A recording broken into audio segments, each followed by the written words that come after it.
name's Damo. I've been in this country 35 years. I've been homeless now for the last 10 years. Well, marriage split up, lost the job, made redundant, lost the job. There's nothing there in the town where I was in Newcastle, so I had to come to this place to try and work, but it never happened. You know, when I left my marriage, I walked away with just a dog. You know what I mean? That was it. Ever since then, life changed. I've been homeless since, you know. Yeah. My name's Alan Ferguson. I'm 67 years old. I've been on the streets since January the 19th, 2016. I was originally in a flat in Gosport, down in Portsmouth. My landlord gave me 3 days notice that he wanted to sell the flat. I've moved out within the 3 days, lost absolutely every possession I own, only to find out that what he'd done was illegal, but it's too late. By then I'm on the street and I can't afford to take him into court and all that.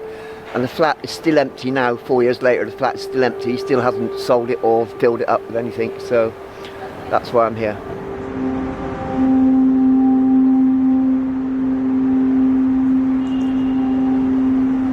Augustin Zhelev, I'm 30, and this time I've been on the streets for a month. I'm a web developer, and I was foolish enough to think that I can get the same job faster, but it wasn't the case.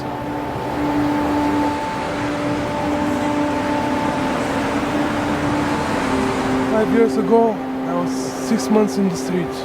I was a newcomer in London and I was scammed from a job in Kingston. They were paying under the table and they didn't even pay, and they fired me, so I got no proof. I couldn't find another job, and that pushed me back to my bad habits. So I started using again, and I decided to stay on the streets, and I was in the trap of the heroin.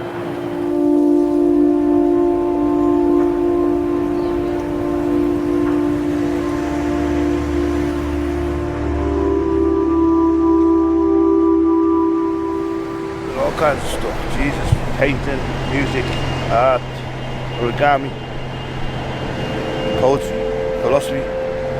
I educated myself. Never had a television.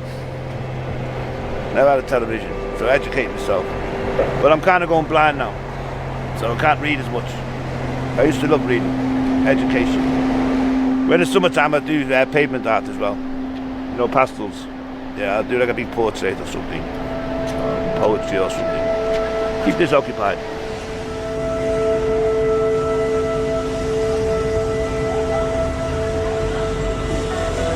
I was an artist. I do art. Yeah, I do quite well at it as well. So I was, yeah. And that's when I was in Winchester homeless. I was doing really well. I saved up quite a lot of money to buy a caravan, which got stolen off me. But I ended up getting beaten up one morning. My face kicked in by these drunkards, and they tore all my artwork up and everything, so I left it and moved on, sort of thing. But yeah, that's what I used to do for a living, artwork.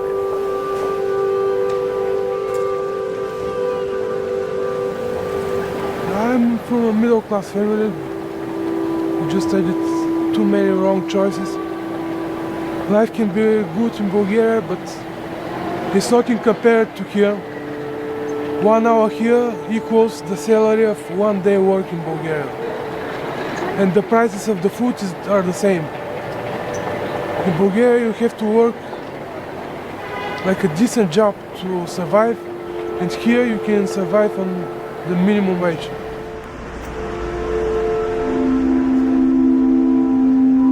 Yeah, it was hard the first time I stepped off here.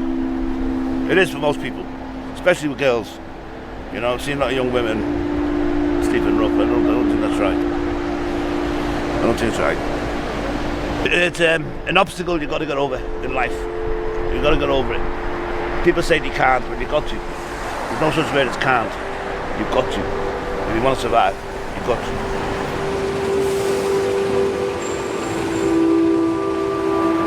It was like a nightmare.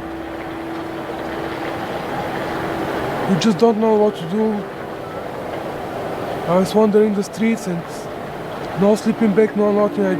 Actually I didn't sleep for 2 days. Like, I didn't know how to do it, where to do it. I was scared that I'm gonna be robbed and so on. I slept behind the bus station. I had my little dog with me then.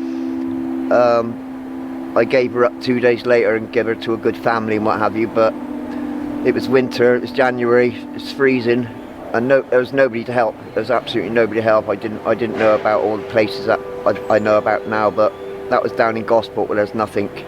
Yeah, I mean, and it was quite a problem all around the south coast. I mean, it's not just London, it's the amount of, I've lived in Portsmouth, Southampton, Winchester, and now London as a homeless person, and every time I've been there, it's full of homeless people everywhere you go. My fingers are falling off, frostbitten, you know what I mean? Oh shit, and I still play the guitar. I was never good anyway, probably an improvement. I've been robbed 4 to 5 times, about 4 or 5 times. A couple of drug dealers robbed me and fought me. In Winchester, I've had my face kicked in, all my nose smashed in at 7 o'clock in the morning by a drunkard.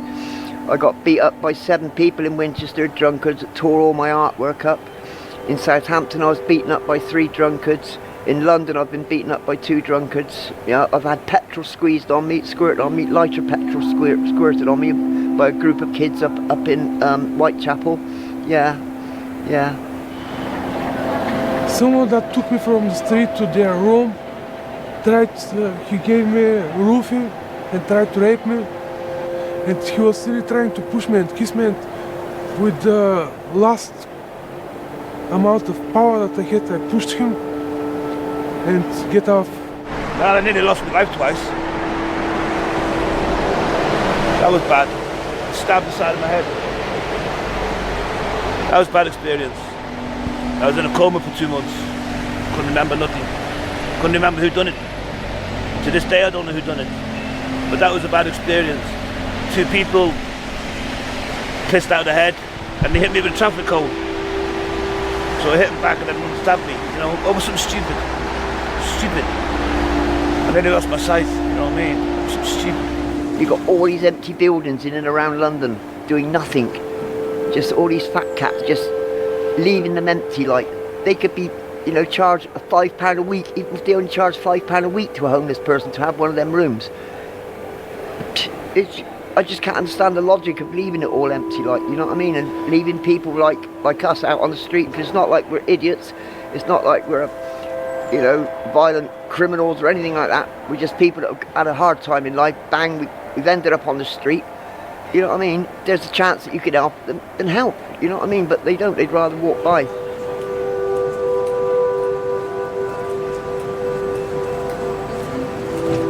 Not everybody that's on the street is a drug addict or an alcoholic or what have you. People are there because of social problems. You know, a greedy landlord in my case. You know what I mean? War-torn people in the soldiers' cases and what have you and other things. The foreign people coming from war-torn places and things like that. It's all about communication. That's what's missing on the street, you know what I mean? And it can happen to anybody overnight. That's the whole crux of the matter. I never in my lifetime thought I would end up on the street. You know, I've seen loads of through my life, but it could happen overnight to anybody. You know what I mean? And if only people become aware of this, like, you know what I'm saying? That's the age we're living in. Yeah, sadly.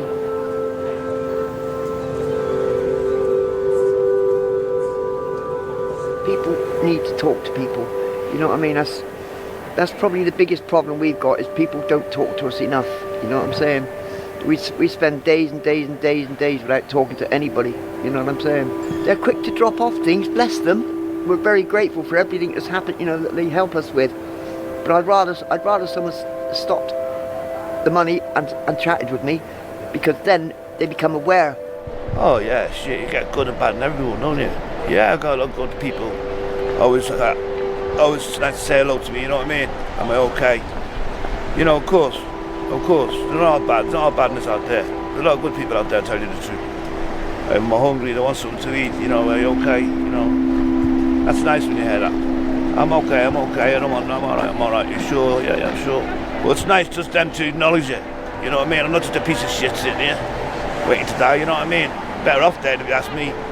Next time you're out and you walk past somebody who's homeless, whether you drop them £1 or whether you just stop and say hello and maybe take 5 minutes, or make a special effort to go out and talk to a homeless person that day, just and give 10 minutes, 15 minutes of your life just to talk to a homeless person and find out the story. Rather than £1, I'd rather someone sat down for 15 minutes and listened to a story and listened to what's happened.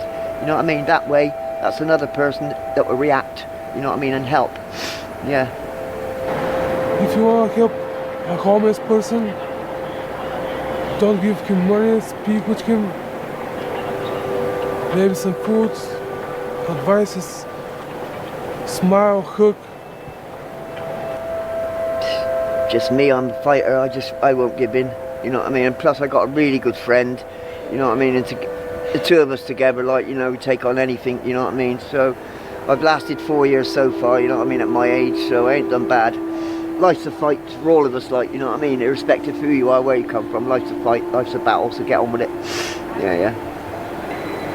When I look at myself and see what I've become and knowing what I was and what I can become, this gives me power to hope that I'll be a normal person again.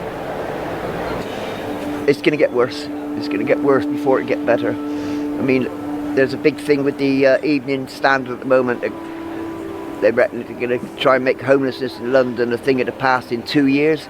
Yeah, all right. Yeah, okay. You know what I mean? It's a bit like the plastic thing in the oceans. It's something that it's gone too far. It's gone too far. This should have been tackled 10, 15 years ago. I don't think we'll be able to change it. I don't think we can change it. I think it's too far gone. There's a lot of ignorance. There is no darkness, just ignorance. But people just open their eyes. William Shakespeare said that. There is no darkness but